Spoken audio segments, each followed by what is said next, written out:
Imagine a pre-technical world where communicating meant speaking live.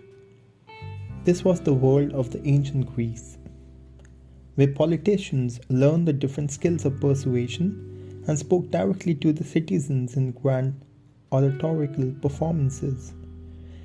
Skills included how to create and organize a speech, how to formulate persuasive arguments, and how to remember what they wanted to say and deliver it with impact.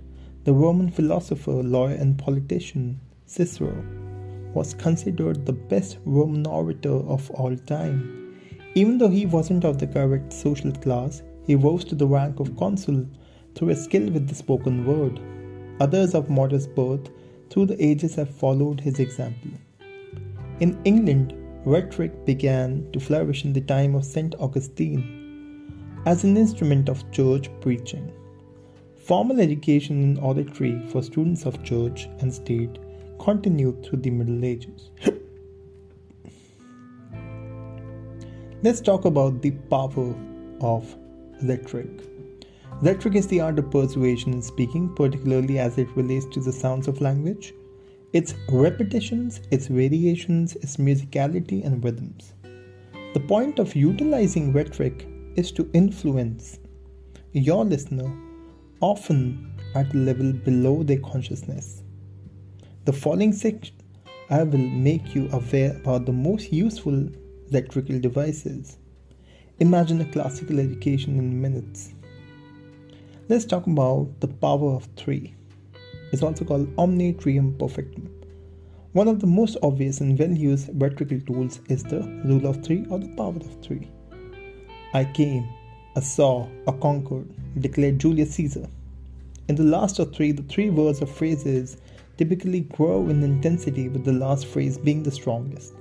The first two are often similar in form, with the final one slightly different. This is not the end.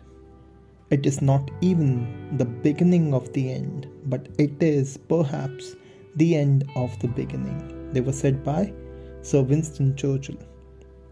You can see the rhythm of three there: life, liberty, and the pursuit of happiness. This is mentioned in the US Declaration of Independence. Jam tomorrow and jam yesterday, but never jam today. Lewis Carroll mentioned in Through the Looking Glass. The trick when working with the rule of three is to build the tension through the first two words or groups of words and then land with force on the final word or group. That is the power of three. That is the power of the rule of three.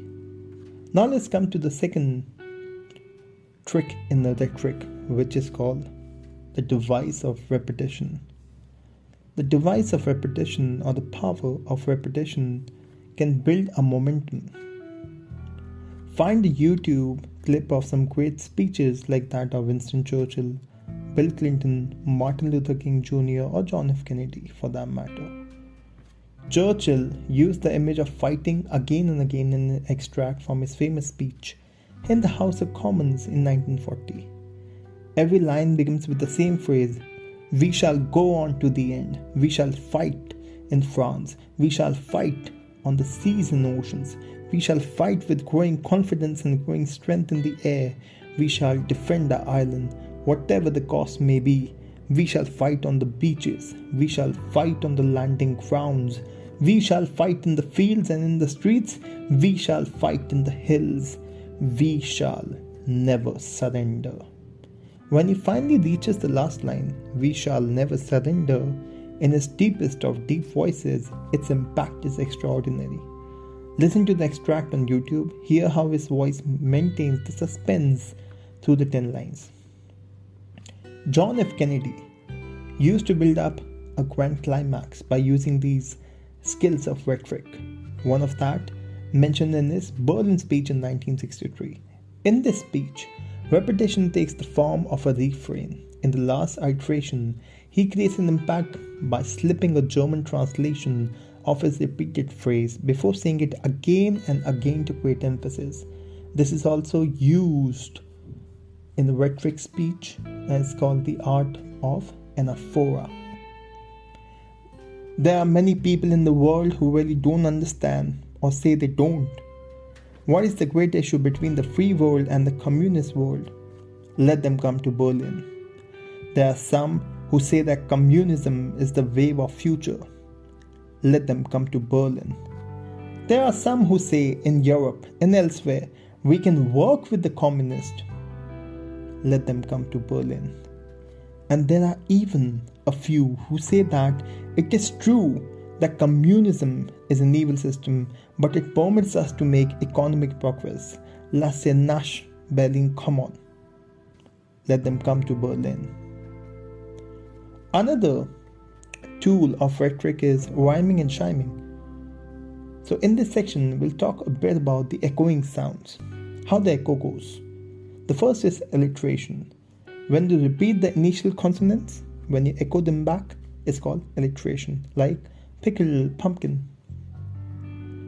Assonance happens when you echo the vowel sounds like black, back, back. Here the eh sound is being repeated. Consonance is when you echo the internal consonants like rich, bachelor. Here the ch sound is being repeated, which is also a digraph sound. Rhyme is when you repeat the similar vowel sounds and the final consonants like cook, book, rook, hook, shook. So the ook sound is being repeated and the consonants are keep on changing. G, b, t, d. Alright. One of the most powerful tool of rhetoric. Even while I'm telling you about it, I'm taking a gentle pause. The power of the pause. What does the pause do? It serves as a great mark of confidence. It gives the listeners the chance to process what you're saying. It makes the people hear the words you spoke just before in silence more strongly. It creates tension or anticipation. It gives you thinking space. It makes the meaning of your words clear. It indicates that you're going to move on to another section of your speech. It can even function as a backspace key for your mouth after you use something when you wish you hadn't. Pause is extremely powerful. So these are some of the tools of rhetoric. I hope you enjoyed it. In the next section, I'll be talking about the power of resonance. Thank you so much for listening. Take care and have a good day.